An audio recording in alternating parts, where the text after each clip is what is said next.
This video is to show you how to run the FSA Infrastructure Trial in your classroom. Here are the steps to testing with the Infrastructure Trial. First, the teacher will log into fsassessments.org and create a practice test session. Next, students will log into the computer using the AEL-FSA testing login.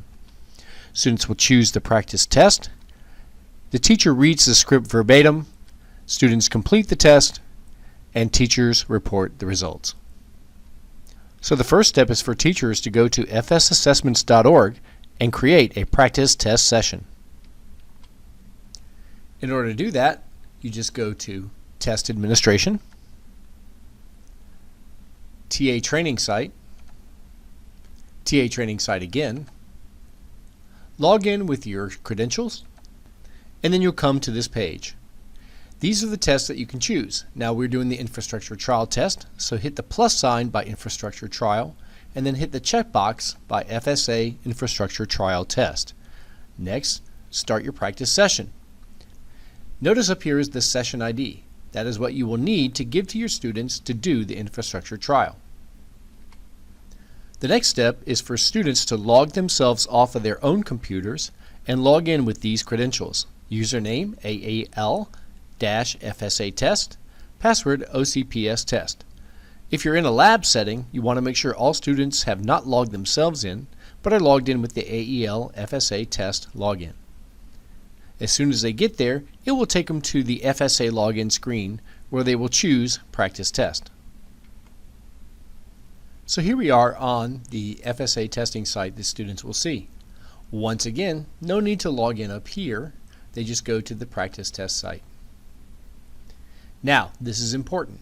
You do want to keep Guest User checked, but you want to uncheck Guest Session.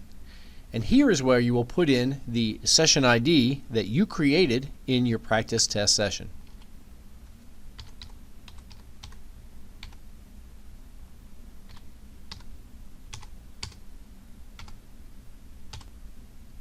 Once you have the session ID checked, click Sign In. Now once students get to this page, you want to make sure they choose the correct grade level for themselves. If they don't choose the correct grade level, the correct test may not show up. But go ahead and click the correct grade level and then move on next. Now all of this is scripted, so you want to make sure that your students are following with you in the script. Next you would click FSA Infrastructure Trial Test. Once students get to this screen, of course, they will wait for you to go back to your console and approve the test.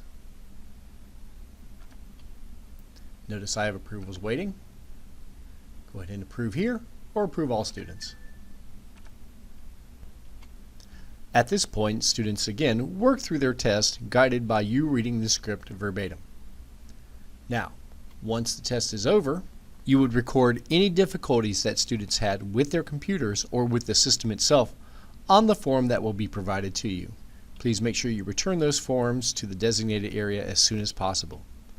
And that's all there is to running the FSA Infrastructure Trial.